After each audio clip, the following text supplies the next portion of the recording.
Здравствуйте. Нет ли дыма, есть ли вода в баке? С этими вопросами пожарные входят в подворье Андрея Сорокина. Он житель частного сектора. Именно такие дома в этом году лидеры по возгораниям. Причина всему — огонь. За несколько месяцев в республике резко возросло количество пожаров. В жилых секторах чаще всего горят трава и мусор, но, к несчастью, гибнут и люди.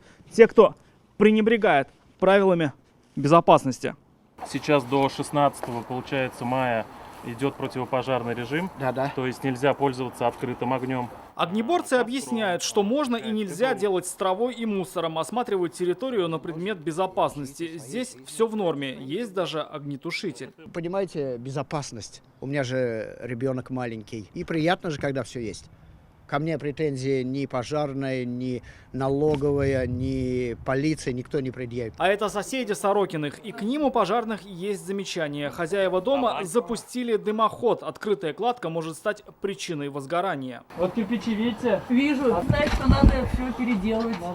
Пожарные просят быть внимательными, потому что такого всплеска пожаров не помнят даже старожилы пожарной охраны. С начала года в Татарстане уже больше 2000 возгораний. По сравнению с прошлым годом количество пожаров возросло на 19%, а количество погибших на них на 84%. Ситуацию сегодня обсудила комиссия по предупреждению и ликвидации ЧС. Значительный рост сразу в 10 районах республики. В 14 стало больше и пожаров, и смертей.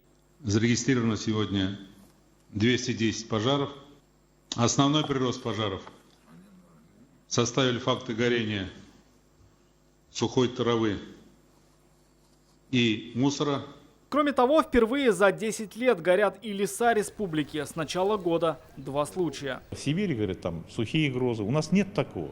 У нас только человеческий фактор. Разобрать каждый случай, разобрать причины и принять меры. По данным комиссии, каждые сутки в республике регистрируют не меньше 20 пожаров. Пока районы продолжают профилактику и установку противопожарных извещателей. Рамиль Шайдуллин, Данил Филатов, ТНВ, Казань. Закажи рекламу на ТНВ.